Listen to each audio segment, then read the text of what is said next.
Welcome to the Speak USA podcast. I'm Cliff Sincraft, your host. Let's learn about democracy and things that we can do to take action and make our democracy stronger. Amanda Price, welcome. Thank you. So glad you're here. We had a great conversation before we came to the table. That happens a lot when we're getting started.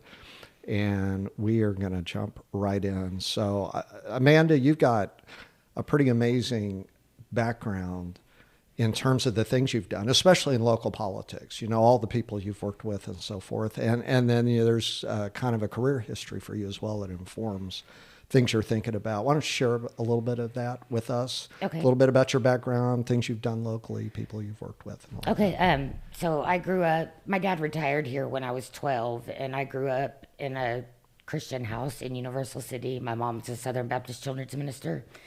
And so I went to college with a very black and white mindset. I went to the University of Mary Hardin Baylor, got my degree in nursing, and started my career that way for 9 years. Have 2 kids. They're grown now, 2 grandkids. I got breast cancer in 2009, and so I transitioned out of nursing into working with veterans. And then when I moved back to San Antonio, working in politics as a volunteer canvasser when Beto ran against Ted Cruz. And then 2 years ago, had the opportunity to canvass for some top-of-the-ticket candidates and then transition into the Bexar County Coordinated Campaign and work with lower ballot candidates. And then this past election cycle, I worked for Socab Shake in District 8 as a canvassing team lead. All right.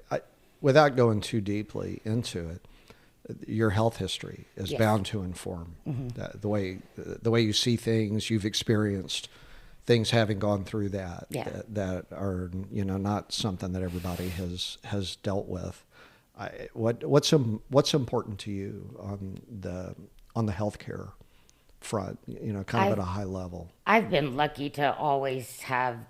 I mean, my ex-husband was in the military, so I had good insurance, but I have very much done treatments with people that struggle to pay their bills, that have lost their homes. And so I think equitable health care to everyone is a top priority for me and should be for everyone. Indeed. I think you know that Martha Spinks, where you and I met, we met at one of her events, and she was a prior guest on the podcast. And she made the comment about the irony of socialism in the military via medicine. Right. Absolutely. Right. Your healthcare is paid for. Absolutely. And I'm very, they deserve it. Yeah. The folks who are defending our country deserve it. That's not an issue. It's just the fact. Well, everybody deserves it. I mean, we're one of the only socialized countries in the world that don't, or democratic countries in the world that don't offer socialized medicine. So I think the costs far exceed the benefits when you don't take care of your constituents. Voters, people. Yeah, indeed. So that's going to be a common theme, without a doubt. What about people you've worked with? You talked a little bit about the people you worked with locally already. What is canvassing? Canvassing what is that? It's part of they call it the ground game. I think for all races, but definitely lower ballot races, it's the only way to win a race. Like, you put people at the doors with voters, you listen to their needs, you talk to them about their priorities, and then you focus your conversation that way and try and get them to vote for your candidate. Yeah, indeed. Hey, we're going to do something because we're real friendly here. Let me get you to move because your chair is am I rubbing? Yeah, there you go. Okay. There you go. It's just kind of turn the chair sideways because we got it at the right height, but the table's not happy. So this is the way we do things on the Speak USA podcast. We're real. So a day in the life. You're waking up one morning, you're going to go canvassing. Yeah. What does that look like? You eat breakfast, I assume, right? We do.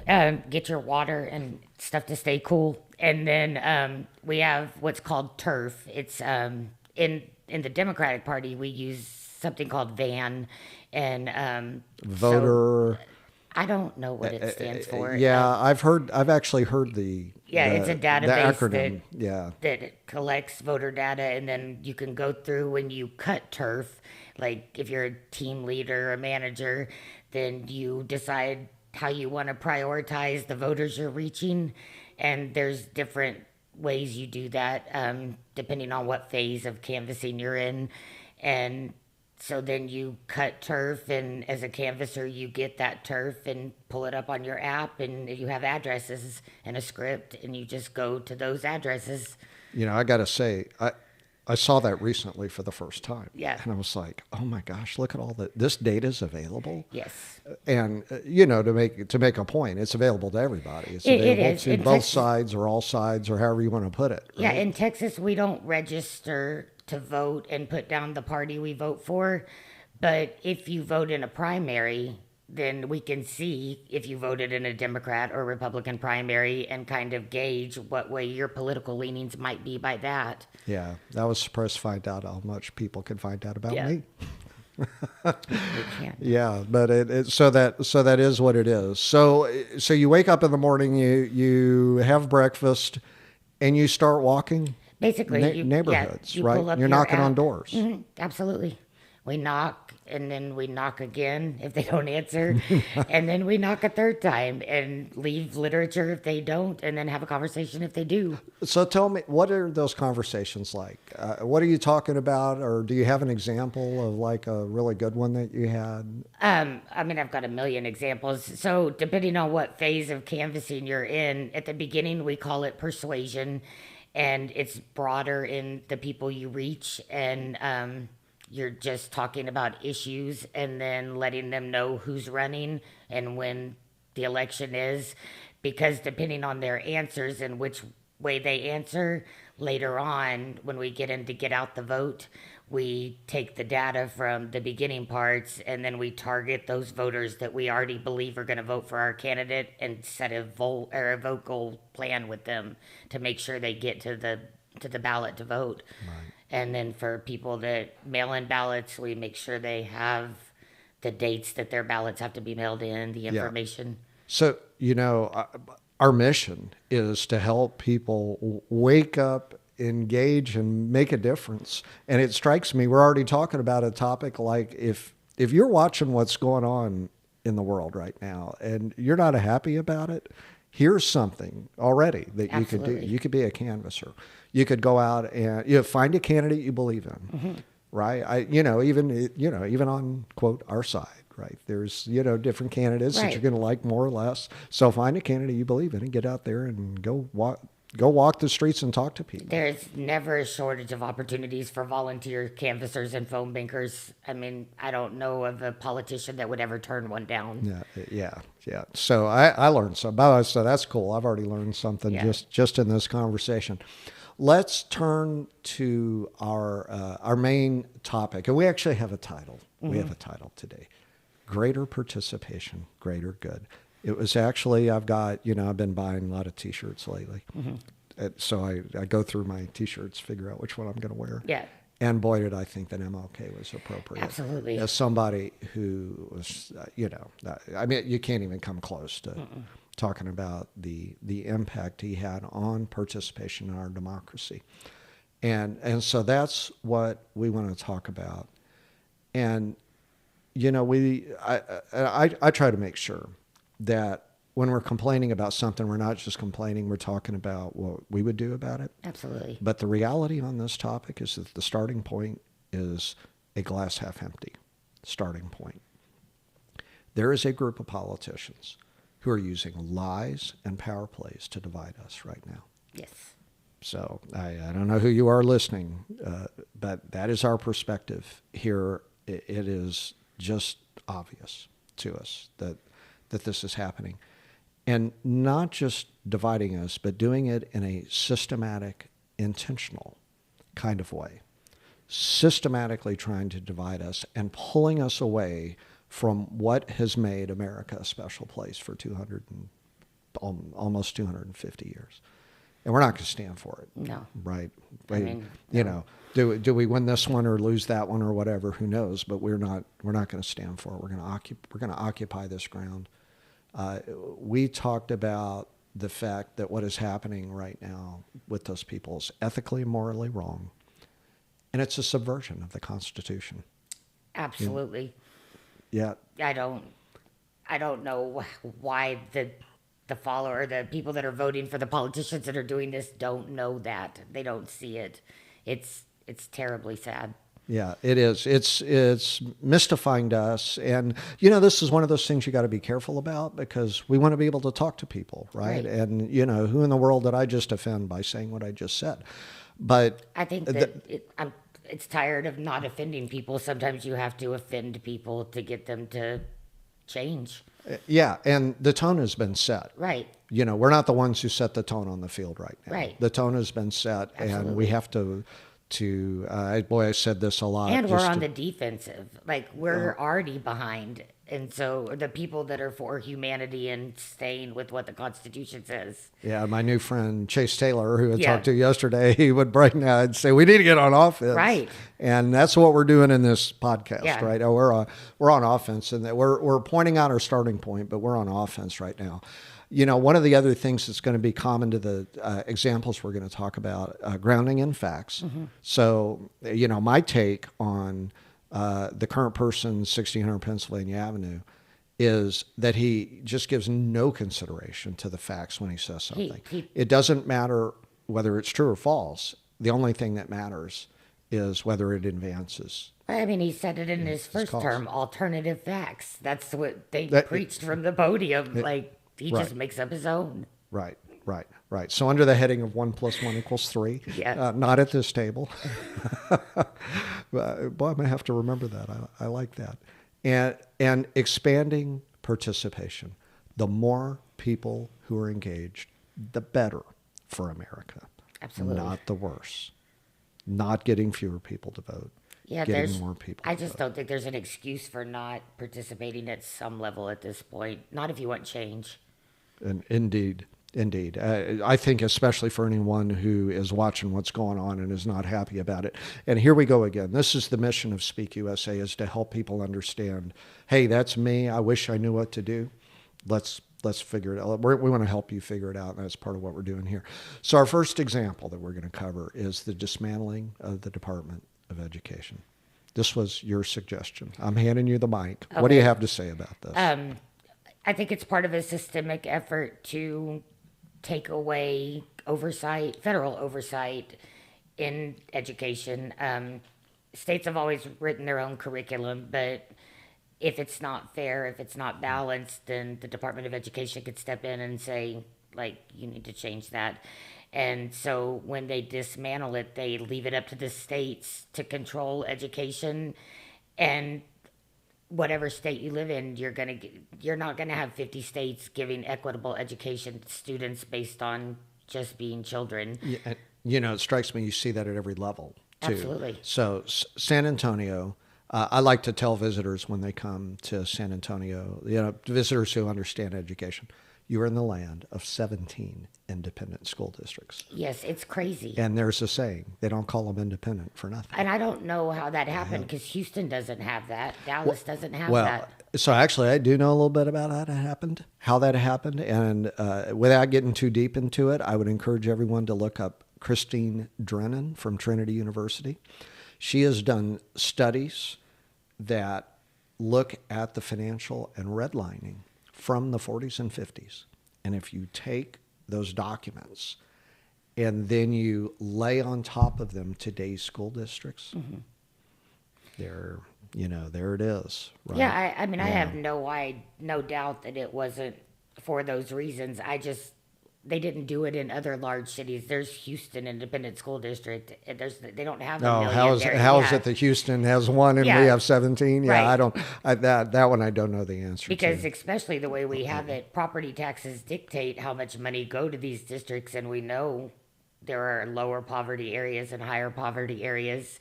And so if it were all one school district, then you'd be taking the property tax of the city. Yeah, I did hear a story once, and I've never checked this out. But it sure rings true, and I'll leave the names out. But it goes something like this.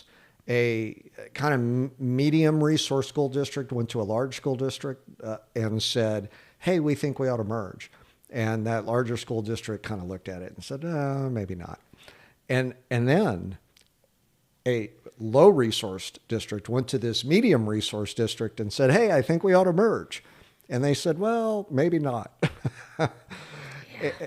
You know, boy, how are we going to get past this one? How are we going to get past I don't know. The clear, I mean, just drive by these places, the clear, obvious disparity. The amount of in schools resources. closing in the independent school districts. Moving to vouchers is not the way. I can tell you that. But I just had the privilege of leading. That's topic 2, everybody. Vouchers. Just had the privilege of leading a team of 15 canvassers, and we talked to over 1,000 voters in all 10 districts in San Antonio about how they feel about their children's education, regardless of public or private, and then how they view the overall public education system in San Antonio. And the results of that survey will be out in September, and so it's going to be eye-opening, I think, for people to see. To see what that looks like. Yes. Yeah, indeed. So anyway, so this was supposed to be about Department of Education. I think they're all tied in. Well, they are. But I'll kind of pull us up to Department of Education. Actually, this is maybe a good moment if I can get my iPad to wake up here, where this is an article from the Century Foundation. So this is maybe something like if you hear what I'm about to talk about, somebody could look up. But this is a list of functions of the Department of Education, which it's an act of Congress that formed it. So you can lock the doors, you can lock everybody out, but you can't completely just end it without a vote of Congress, or at least that's what our Constitution says, Absolutely. and we should demand that be the case. But meanwhile, these are a list of things Department of Education does. Some of them, it's kind of a long list. Protecting students and taxpayers from investing in low-quality or predatory programs. Yes. You know, I read that first one, and I remember a guy who had a predatory program who somehow got elected. What? Mm-hmm. It's mind-blowing. Managing student loan repayments. Let's see. Administering grants for science and research, programs for veterans, student parents, and campus employment. Let's see what else. Defending students from discrimination. Let's stop there, because this is one that was a topic of our pre-sitting at the table discussion for sure. There are civil rights laws. Absolutely. Who's going to enforce those laws and make Nobody. sure that our students are treated equally? I mean, they say the states, but I think it depends on what state you live in. We don't do a lot. I mean, we're currently dismantling the Voters' Rights Act in Texas, or trying to.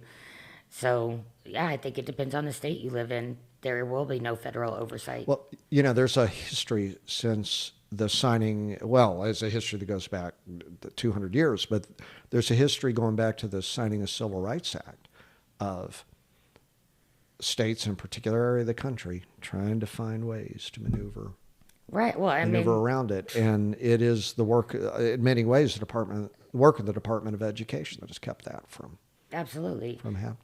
In terms of this, I mean, this disabled students, they oversee everything for special education. They keep all the statistics. And so the only reason we know where states rank, where school districts rank, is because the Department of Education keeps that data, does those surveys. Yeah. And so we lose that. And that's part of a pattern of not wanting the facts. So, you know, here we go, right? We want to be grounded in facts. This is part of a pattern of hiding the facts. Absolutely. So that we won't be able to use those facts in order to accomplish change, right? Yeah. Just really nuts. And, you know, accountability, Pell Grants. Pell Grants are managed by the Department of Education. I don't know what the plan is. Yeah. And so one of the comebacks to this, by the way, is that, those functions are going to be handed to other departments. But number one, I don't trust them. No, me neither. I mean, they've already done that with student loans, and it's a mess. Like, who else is going to oversee the civil rights protections of students? I don't see another organization that could, or that has time to focus on it. So I read in this article that it was either likely or had been handed to the Department of Justice. So when you're doing this with the Department of Education, it's an administrative thing. Mm-hmm. You can file a complaint. It can be handled administratively. With Department of Justice, you have to hire a lawyer. Classic, right? How hard can we make this so that fewer people will do it?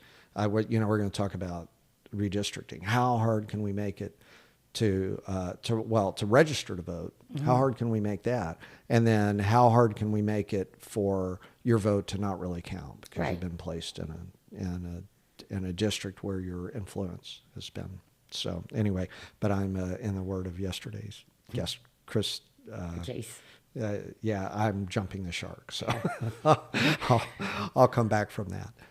You want to say anything else about Department of Education before we? No, I just think that was all three of our topics are going to tie together with it's just one step in a cog of steps to take away the rights of minorities and disenfranchised people already. And people of low right. resources, mm-hmm. Right. Okay, well, let's talk about vouchers. And, which is interesting because when we talk about vouchers and we're talking about areas that don't have a lot of resources, that includes rural in this case. Absolutely. Theoretically, there are a lot of people that are not very happy with what's happened from rural counties who may have otherwise cast a vote we wouldn't agree with. Well, 2/3 of Texas, we know by polling, 2/3 of Texans don't agree with the voucher system. So, but it passed. So.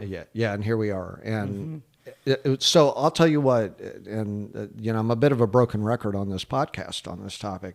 Too bad. we're gonna say it again.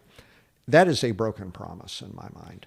Absolutely. It's, didn't agree with vouchers, but the word had come from the governor's office that, I'm not giving you your money for schools until you give me vouchers. Give me money for vouchers, I'll give you money for schools. And he's still not giving us enough money for schools. Well, it was a bone. Were, the people who care about the public schools were thrown a bone as a result. This is where, and I feel lied to. This is where the sticking with the facts comes in, because they sold it to people as school choice. We already have school choice. We have independent school districts. We have independent charter schools. We have magnet schools. And we have private schools. So the choice was already there. But we know from the other states that have had the voucher program that all it does is benefit the rich. And there's no oversight in private schools. They don't have to take students. They can deny anybody. They also didn't write any protections in saying that they couldn't take a student and then kick them out in 2 weeks and not lose the voucher money. And so it's a ridiculous program that just benefits the rich and makes school districts lose out. Yeah, you make me think about students that I've met who, because of opportunities that came to them in middle or high school or even in college, who would not have had those opportunities if it were not for these funding programs and the things that they have gone on to do. I went to Health Careers. Our city. It's a magnet school. Yeah, benefit our city, our state, our country. Amazing things they've done that if you could debate whether or not they would have ever arrived at that place if they hadn't been given the opportunity. Right. A hand up, as the saying goes. And so not good. No, I mean, I grew up in Judson Independent School District, and that's not where I wanted to go. And so I applied to Health Careers, got in, and it was a choice. Didn't require a voucher, didn't require a long bus ride from where I lived every day. But for that education, I don't think I would have gone to nursing school. Yeah. What do you think if you were out canvassing? What do you think? People would, we know what the 2/3 number, right? Yeah. We know that number, but what would people tell you? I mean, I listened to them while we did this survey. It doesn't matter what district of San Antonio you're in. Nobody's happy with our school districts here. They all think that they're underfunded, that teachers don't have enough support. They don't take care of mental health. Literacy rates are horrible. Absenteeism is through the roof. And that's just That here. It's is everywhere. a reflection of the support they're being given, the Absolutely. resources they're Yeah. being given, right? I know from work that I do that class sizes are just going up and up. It's crazy. And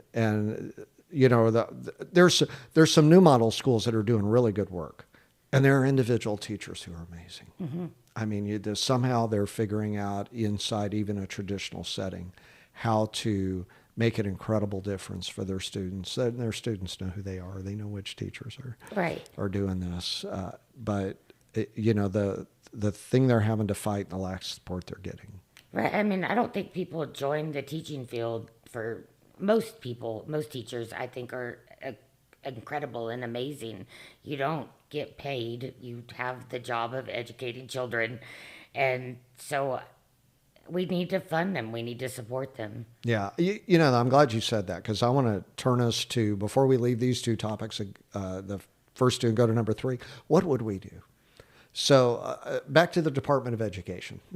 Beyond the obvious, we need to open the door, let people Right. come to work, right? Is there which, maybe a good question is what will we reestablish first? What is the first thing if those doors swung open and we got everybody back to work? What's the first thing you would have them make sure has been put back? I mean, I wish they would step into states and say no vouchers because it's just it's gonna kill the education system in Texas. It did in Arizona. It's starting to in Florida, and so I don't know. But if they can't do that, then there could be policies that would make sure that in an effort a state's effort to support vouchers, that they would not leave other Right. students behind. For example, in Texas, we could have chosen Why can't the money to that we add give them money. to go to a private school, go to a public school or a charter school if they choose to educate their children that way? Well, we have money in Texas. We could have said, here's more money for public schools and here's money for vouchers. And I would not have agreed with money for vouchers, but at least we put more money in public schools, right? It did not have to be taken from the schools to be given. Right. I mean, property voucher taxes are going to go up. We already bear the burden as taxpayers with our property tax in San Antonio and across the state with funding public schools because the money we get from the federal government hasn't been given for years to us. Greg Abbott has done, I don't know, it's in a savings account somewhere supposedly. I don't know what the facts are. But Yeah, I don't know that one either. we're incredibly underfunded, and they sold this to us as, oh, look, if you pass these vouchers, we're going to give teachers raises and we're going to give this much to students, but it's not. Public school students, we rank 44th in Texas in per student education funding, and you can't say we're going to give you a $10,000 voucher to go to a private school, but our public school educated kids aren't getting $10,000 per student. Let me repeat that. Just make sure everybody heard it. We rank 44th in public school funding. We are a state that has a lot of money put Yes. away, and We're the second largest population in the country. and have not increased school funding. And if there was a little bit done this last round, but if I just kind of call that really not nearly enough, then it's been 6 years, 6 years, 6 8 or 7, years yeah. since any meaningful increase. And think about inflation over Well, that that's what time. they say. Teachers right now make less money than they did 10 years ago if you adjust for inflation. Yeah. And it's crazy. Yeah. So we're 44th, and therefore we move money out of public schools. Yes. So That's that the is logic. maybe, you could call that not very wise, or you could call that part of a larger It's absolutely a part of a larger agenda. Yeah. Yeah. And one we don't agree with. So let's talk about redistricting. Oh, oof. Okay. And on that note, we've talked about redistricting. what more do you need to see? What's on your mind? So much. First of all, prayers for our Democrats that are standing up for the Constitution, Indeed. state and federal, have left the state to prevent a quorum. They're not, they're under threats of life, threats of federal government coming in, federal law enforcement coming in I don't know, they didn't break any laws. It's crazy. Like, it's I don't even know what world we're living in. Yeah, I think there actually is a law, without passing any judgment. I think there is a law that, like, if you're elected representative in Texas and you don't show up, that you can. You have to pay a $500 like civil penalty. Yeah, well, I think there's a law that they can go get you, but federally though. They can get you in the state. They're not In allowed the to exactly leave the state. Exactly. And when I read the news article that said the FBI is going to be That's John involved, Cornyn. that sounds like stuff that has happened in other countries. Oh, it's unbelievable. But I think people should keep a view on. There's a huge Republican primary coming up for the Senate between John Cornyn and Ken Paxton. Yeah. And so Ken Paxton filed lawsuits in Texas the way I don't want to say should have, because but the legal route for them to take would be to seek civil warrants. We have laws. And Ken Paxton did that. And so John Cornyn said, well, let me one up that because I'm in a primary with him, and wrote a letter to Kash Patel and said, can you send the FBI? And what we know is he said yes, like to the extent that they're going to violate the rights of the Democrats out of the country. We don't know yet. It seems like a dog and pony show and look over here. And that occurred to me, but we know why it's a dog and pony show. Right. Because they're trying to impress the boss. Right. And the fear, and then the information that gets to the voters that have siloed themselves inside conservative media. I mean, that's the audience, and they're pandering to their audience. Those of us that don't. What would you say to somebody who's listening right now and say, well, y'all aren't corralled inside of liberal left media? What would you say to them? So I'm not saying that's not so. I'm not. I don't get my information from one source. I don't think that it bears out the same way on the progressive side, because we try and more ground ourselves in facts.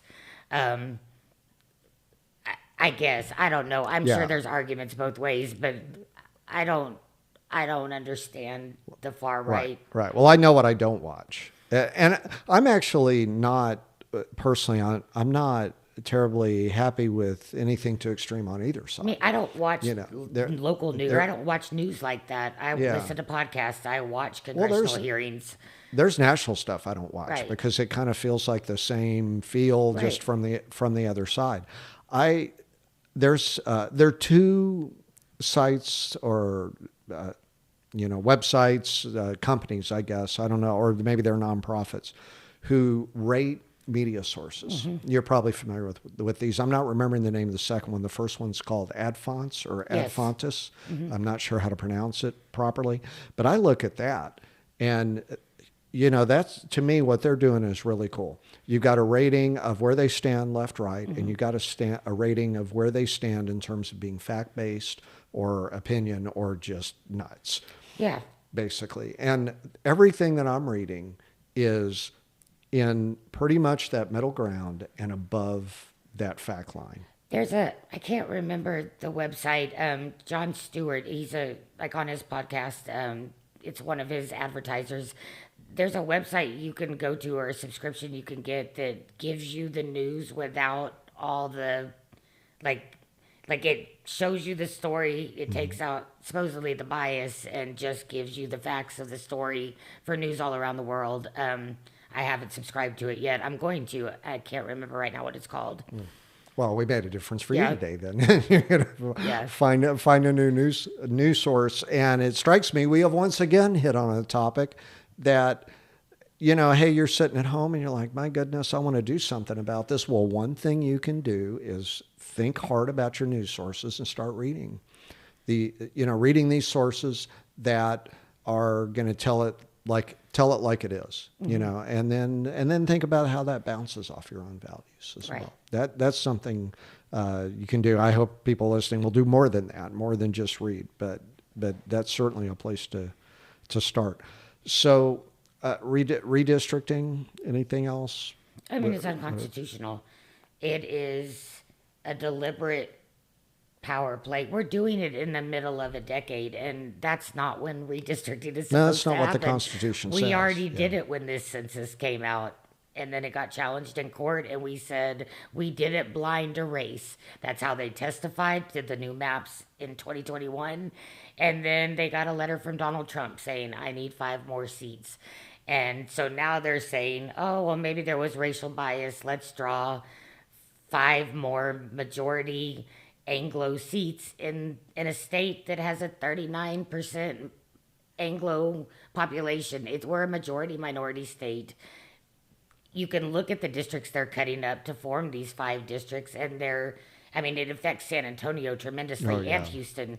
Yeah. I mean, they're pitting Sheila Jackson Lee against Al Green in Houston, Kassar against Lloyd Doggett in Austin. They've districted Castro out of his, he lives outside of his district. Right. It's ridiculous. It turns out you can live outside your district. Yeah, well, you can, but there's a reason they don't. Oh, yeah. Well, apparently, now another thing, I didn't really go look, but apparently the way they drew the line, it's sort of like, here we go, and let's go around Representative Castro's house. They reached out to those representatives and asked for their home address before they did the maps. Yeah. Like it happened to Jasmine Crockett in Dallas. It happened to Castro, to Kassar. Yeah. And I think we can... anybody who might be listening who's from the other persuasion might be saying, yeah, but both sides do it. I think we hear a dog whistle all the time that we're living in a constitutional crisis. And it's become so said that it loses weight. Right. But when democracy dies, when voters lose the opportunity to pick their politicians, and we do things to allow politicians to pick their voters. To me, that's where the end of democracy is. Yeah, that is exactly what the state of Texas legislature is doing right now. And I have no doubt that in the past that some of that has gone on in reverse. But right now it is happening mid-decade. It is unconstitutional, and yet it is being driven by the guy who swore an oath to defend the Constitution. Right, and it didn't happen in a vacuum. It happened very quietly in North Carolina first. And they're still fighting cases. But I think right now we have 4 seats vacant because of deaths in Congress that were all held by Democrats. And then after you account for those, Republicans have a 3-seat majority. Right. That happened because North Carolina redistricted after the time they were supposed to. They were a 5-5 state when it came to federal congressional people, and they successfully, under the radar, redistricted, and now they're a 7-3 state, and so they flipped 3 seats. Now the Republicans have a 3-seat majority in Congress. In the process, they lost a Republican House seat, so they don't have a Republican veto-proof majority anymore. But they also gained 2 justices on their Supreme Court, so it worked out for them. So how do you feel about the notion that if that happens in Texas, it should happen in California as well? California's already working on it. The difference in Texas and California is that California has an independent commission, the way that Texas should. Yeah. So it's going to be harder for Texas, easier for states like Illinois and New York. Or harder for California. It's going to be harder for California to do it because they've got to get past their rules with their independent committee or whatever that does it. But New York could, Illinois could, Indiana, there's a lot of states that could, but we shouldn't make them have to go out of their way to do things because we're subverting the Constitution here. We should just do what's right. I agree with that. But I also feel like that if we're not successful at doing that, then let's play on a level field. Absolutely. Absolutely every one of them. And every one of those governors has stepped up, taken care of our Democrats, and said, we will fight fire with fire, because it's the only way to fight now. Yeah. If we succeed in doing this and they don't step up to counter that, then we lose. And the only reason they're doing it is because all polls bear out that at least the House will flip, possibly the Senate too next year. And they're scared. There's no other reason that they're doing it but fear. Yeah. Well, bring it on. Let's flip them. Yeah, and I could hold out hope that their efforts will backfire too. I mean, that there's plenty of history of attempts to manipulate those districts, and although I have to admit I don't know if I have a whole lot of confidence it will work out that way. So let's we kind of turn toward a wrap up a little bit. On our way down, what we've talked a lot about the problems that we see, the things we don't agree with, our moral and ethical challenges with what we're seeing. What should we be doing instead? I'll tell you, I'll start with one. After we get through this mess with redistricting, and I don't mean like 3 months from now or 2 years from now, I mean like 5 years from now, 10 years from now, I support independent commissions as long as it's done in every state. Absolutely. That would be spectacular. The challenge is you'd have to get every state to agree to do it because of exactly what's happening right now. I mean, we could start in Texas. I mean, we've been pushing for that for a long time. What a signal that would be to have Texas say, okay, we're going to go to independent commission. And how that could, as opposed to the negative repercussions of what's happening right now, how that could be a sweeping positive repercussion that would bring more equity to our voting system. I love that. Yeah. I mean, they could get rid of the Electoral College. There's all right, but you can't have mine. That was mine. Yeah. So what's yours? What is something that we feel like ought to be done? And if you are not register to vote now, because it's just going to get harder. Like they're trying to stop people from doing that. Find out when your next election is, who your representatives are. Get involved, because that's where it starts. Like you have to vote. So anyone who's listening, this is not hard. Go to the website, type in a query, go to Google or your favorite search engine and type in, who is my representative? Mm-hmm. And you will have links pop up. You type in your zip code or your address, and it will tell you everyone who represents you. On a related note, it's a little off topic. Another app that is aware of who represents you is 5Calls. Mm-hmm. Oh, I love that app. Yeah. So if you haven't heard our podcast before, 5Calls is an app that you tell it where you live. It tells you who represents you. It gives you a menu of all the issues, and it gives you the phone number of the people to call. And you literally, you tap on the button in the app, right? I use it. And use it, yeah. Mm-hmm. So you do absolutely. How often? At least once a week. Once a week, okay. What kind of topics? Who you calling and what are you talking to them about? I think when I did redistricting, it gave me Cornyn. I don't ever call Ted Cruz. I think I called Cornyn. I called Greg Abbott. I'm in the 118th, so John Lujan was my representative there. And like the ones I did it for that, I did it for the vouchers. I've done it for multiple issues, and I use it at least once a week. Yeah, I'm still laughing at who you call. I don't call Ted Cruz. Who you don't call. Yeah. Well, anyway, I'll move on from that one. Did you know there is now a 5Calls Texas? I did not.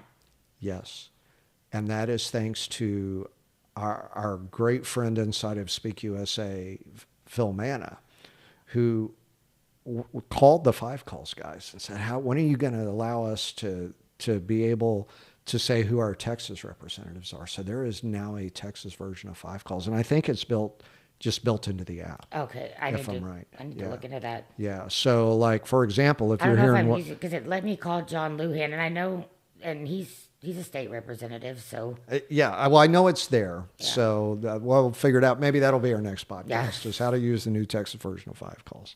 So we actually talked about doing that. All right. Let's pick one more each. What's one more thing? Our listeners, you want to get engaged. You're not sure how. What could they do? You can get in touch with the party, and they'll tell you what candidates are running. The primaries are March 3rd, and in Texas, a lot of votes are decided at the primary.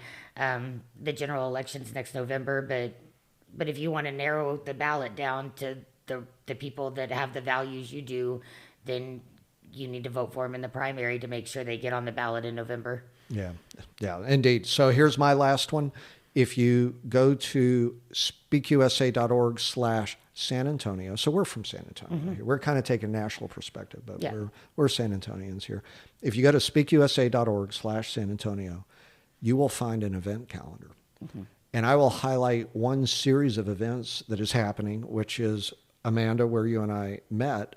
They are weekly, what is it, Ice House Crawl. Ice House Crawl. Right, yeah. Ice House Crawl, where folks who feel the way we feel are showing up, and we're meeting each other, and we're figuring out things to do together.